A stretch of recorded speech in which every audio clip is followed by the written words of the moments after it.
Hashtag राजधानी सातारा. कसं आहे भावांनो व्ह्यू?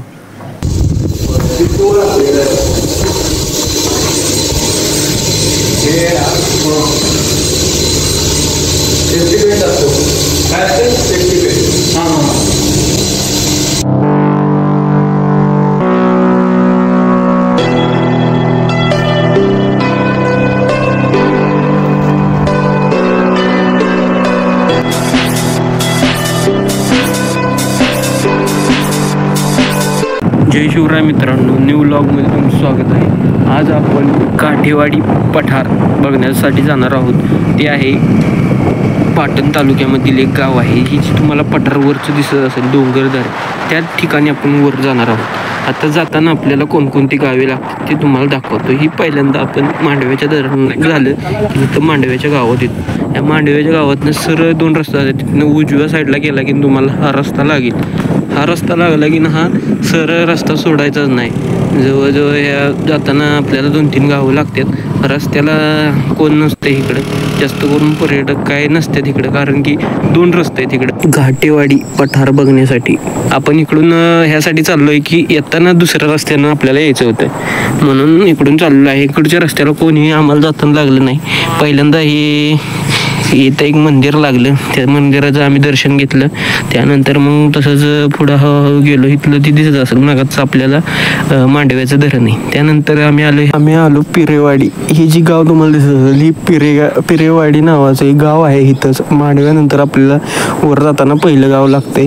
इथलं मग गाव असं एवढं काय खास नव्हतं, पण मी म्हटलं इकडं गाव नसतात, पण गाव वसलेली होती.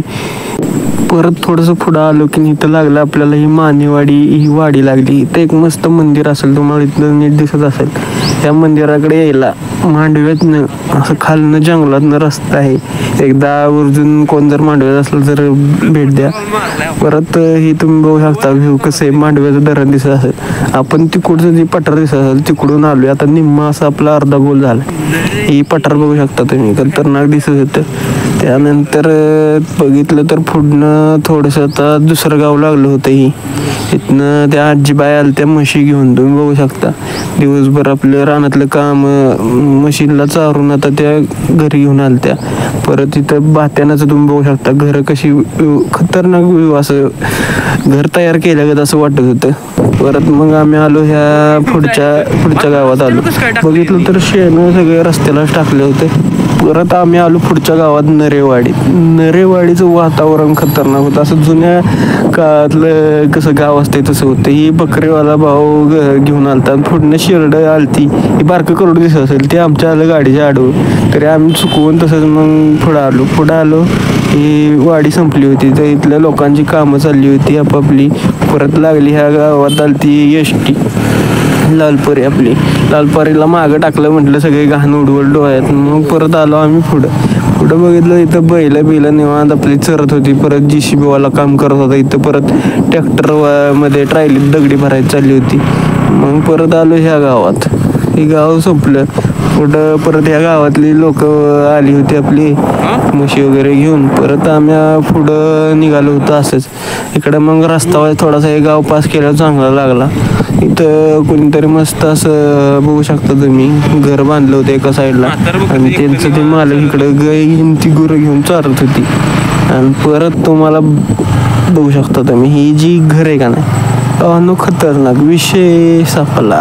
कसं आहे बघा, लाल किल्ल्यागत घर दिसत आहे. मस्त आपल्याला आवडलं बरं काय डिझाईन वगैरे. आणि तिचं शूट करताच लालपरी दिसली. आईला म्हटलं हाय वाटतं. आम्ही मागं टाकली होती, पण काय आमचा पाठलाग सोडत नव्हती, मागं येतच होती. मग काय म्हटलं वाईज घेऊया घ्यायला येत नव्हता, तरी पण हात तिरका घेऊन भावानं तुमच्यासाठी कसं दाखवत आहे. भावानं आपल्या चॅनलला लाईक सबस्क्राईब अवश्य करा. मग परत ही एसटी गेली सरळ रस्त्याने. आम्ही आलो वरच्या रस्त्याने. तो सरळ रस्ता म्हणजे तो दुसरा रूट. तुम्हाला मागाशी जसं म्हटलं 2 रस्ते द्यायला, तिकडून आम्ही जाणार होतो. येताना इकडून आलो. मग इथनं वर आलो. बघितलं तर मग आमचं निम्म पठार आता सोडून झालं होतं. इकडं बघू शकता तुम्ही. मग इकडं वाईज वातावरण चेंज झालं. इकडं वाईज थंडीचं वातावरण, थंडी वाजायला लागली आम्हाला. तिथं बघू शकता, तिथं आहे का, तिथं पाणी साठवण्यासाठी केलेलं आहे. ते आपलं पावसाळ्यातलं पाणी ती साठवून ठेवतात. उन्हाळ्यात आता इकडं पाणी नसतं. त्या शेडचं काम चालू होतं. भावाला हात केला, म्हणलं चला. भावानं पण केला मस्तपैकी. बघू शकता कसं आहे, खतरनाक दिसत आहे. मग तिथनं आलो पुढं. मग काय इथं माणसं फिरून आलती.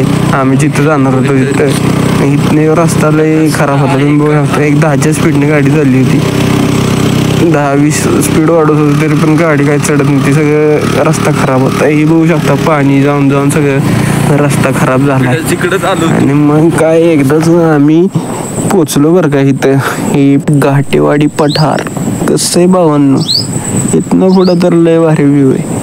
घाटेवाडी पठार नाव का दिलं जातं मला थोडक्यात सांगतो. विषय काय आहे, इथं ही जी पठार आहे प्रत्येक गावाला एक डोंगर असते, बरोबर का ना. तसाच इथं विषय. हे जी पवनचक्क्या दिसत असतील त्याच्या खालच्या साईडला म्हणजे उजव्या साईडला घाटेवाडी म्हणून एक गाव आहे छोटंसं. आणि तिथलेच कामगार इथे थोडंसं कामाला असतील. तो आम्हाला भेटला होता, त्यानंच हे सांगितलं. म्हटलं घाटेवाडी गाव आहे म्हणून ते घाटेवाडी पठार असं नाव पडलंय. आणि त्याने त्यांना म्हटलं किती पवनचक्क्या असतील, तर ते म्हटले 52 पवनचक्क्या आपल्या इथं घाटेवाडी पठारावर आहे. बरं म्हटलं ठीक आहे. म्हटलं तुमचं काम काय असते, तर ते म्हणला आमचं काम म्हणजे कसं असते, आम्हाला प्रत्येकाला 10 पवनचक्क्या असाईन दिलेले असते.